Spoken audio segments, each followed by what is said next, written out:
It's June 13th, 2020, here on Pro Wrestling Throwdown. That's Luke the Big Dog Williams. I'm Caleb Black, and that, of course, is Mighty Meat Max Fury, our in-studio producer. 12 feet of daily Fury. And we are talking about NXT, guys. We're going to give you the NXT TakeOver In Your House review and the NXT recap all here in the same video. Let's talk In Your House. We gave you guys the pre-show breakdown last week. Here's your post-show breakdown. We started off with the six women. But before we start, we called almost everything. Almost every single that took one. Place. Almost every single one. We had our 6 women's tag team match. The heels took the W like we predicted. Yep. It was a damn good six-way tag match. It was better than the 6 ways we've been, or 6 persons tag match. And some people that's been on Raw. Some people like to think the Dakota Kai Tegan Knox storyline's kind of playing out. But I enjoy it. Anytime they wrestle each other, it's always super physical. They always have a great presentation. I enjoyed the hell out of it. Shotzi, Blackheart, and Tegan Knox from the last video. Those are the 2 that are looking to challenge for the women's tag. Yeah. Well, I think that'd be great. To see what happens on Backlash. I'm a fan of the little tank. Yeah, the tank girl gimmick is getting over great. Pretty good. Next match we had on the card, we had Finn Balor and Damian Priest, right? No. Gargano and Keith Lee were next. North American title. Best match of the night. Best match on the card. You're going to hear this for the first time. You know, where the 6-person tag, I would give it 3. Sure. 3 out of 5. 5 out of 5. My first since we've started doing these videos. Keith Lee, Gargano. I think I agree. I'm going to give it a 5 out of 5 too. It was built well. They used Keith Lee's size and Gargano's athletic ability intelligently. They also played off the eye where they said that it was a coronal scratch. Yeah. They didn't say, I jabbed him in the eye. You know, it worked. It worked. Everything from beginning to end worked. It was great. Finn Balor and Damian Priest. Who are we talking about? What is that? It would have been a great match if I didn't see Damian Priest slap his leg so much. It completely took me out of it. And that's a shame because it was a highly athletic match. But because of that reason alone, I got to give it a 2. I would go 3 only because I think Balor's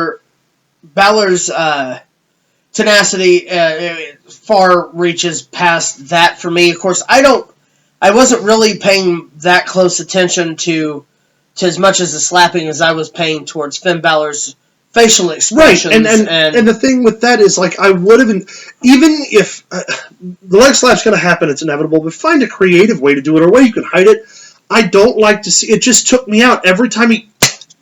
You know what? I don't understand. What I don't understand is before this leg slap thing, which has only started in the last 6 years. We used to just whatever happened to just stomping on the mat or open hand slaps. Yeah. They make an effect without. I mean, you don't even have to hit somebody hard. Bret Hart used to put his hand on top of somebody's head, come with an overhand punch, and stomp both feet. Yeah, which is good enough. The Rock would slap the inner thigh. A couple times. Michaels would slap the inside leg on the super kick. Or he'd clap his hands. Yeah, but here's the thing. They didn't do it deliberately in front of the camera. No. They didn't do it out front in the world for everyone to see. That's the stuff that's lost. Well, here's the deal. If there was a crowd, it might be different. You might not pay attention to it that True. way. I don't know. But because there's not a crowd, you hearing that slap, you're drawn to it. Yeah. When there's a crowd and you're hearing, ooh, and you don't notice it. It's a slap and not... Oh, he got kicked in the face. Yeah. It's clear. And again, too, it's just because he's standing dead center of the ring, and I see it. Maybe even if it was a different camera Not to angle. mention he's a Ring of Honor boy, and they're all guilty of that. So I give it a 2. I'm sorry, Finn. I love you. I'm going to go 3 for that just because Finn Balor is amazing. The match I most anticipated, Karrion Kross and Ciampa. I'm going to give it a 4. It was intense. It was quick.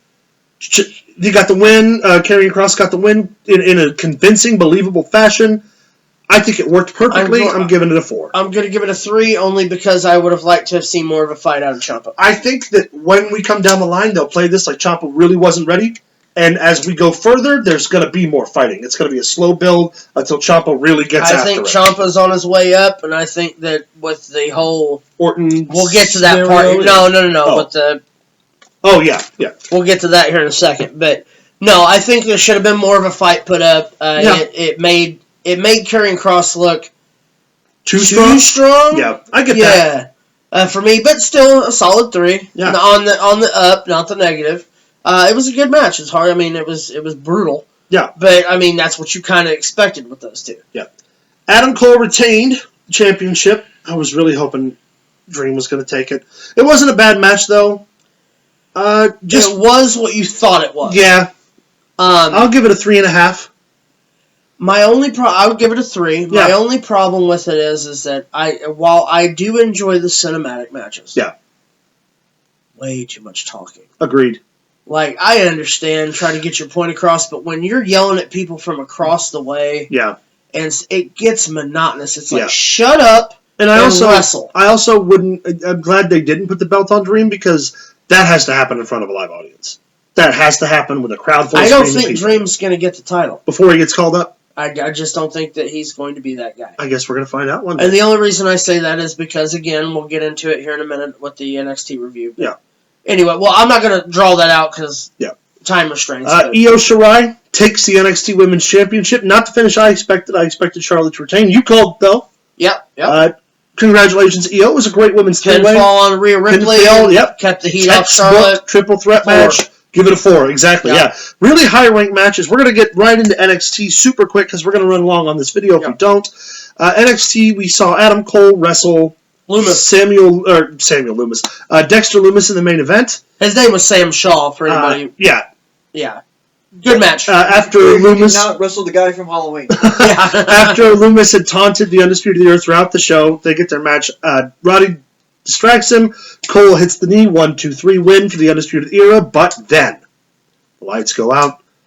Scarlett Bordeaux walks to the ring in a beautiful black plastic outfit. Just a Catwoman. Just a carriage house. Oh. And carriage house. She sits the hourglass on the ring, and she turns it. And that's why I don't believe Dream will be the guy because I believe the Karrion Kross is going to go straight to the belt. It should. Agreed. It should go to Karrion Kross. And then you know who should take it from Karrion Kross? Keith Lee. When Kross is done running through everybody, Keith Lee should be the guy to come in. Yes. Another recap from that was Finn Balor and Cameron Grimes had a good match. Yes. I still think it gave Grimes a little too much offense, but Grimes is starting not to grow on me, but I'm starting to see why they're using him the way they're using him. He can construct a good match. Yeah, and Balor then looked into the camera and said, I haven't held the North American title yet, so when Keith Lee's done playing house to come see him. I love the idea of a Finn Balor-Keith Lee feud. I think that would be epic. Yeah, even if I didn't get a feud, just give me one match. A couple of matches. Give me a series. If I could just get one. Yeah, that's fair. I would be happy with it. I mean, of course, we're going to need more than that, but just one good takeover Finn Balor-Keith Lee match would be fantastic. I agree. All right, guys, that's going to wrap us up here for the NXT post-show pay-per-view recap and the NXT review. Let us know, what did you think of TakeOver in Your House and NXT's broadcast this past Wednesday? Luke, how can they do that? Several different ways. First, like and subscribe. Of course, subscribe. Like and subscribe. You can leave a comment down here below. You can write us an email, which is gmail.com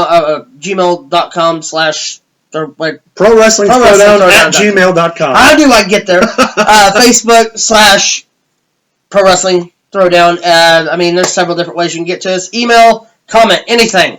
Please subscribe. Subscribe for NXT reviews. Stay tuned, guys. We're going to get right into AEW.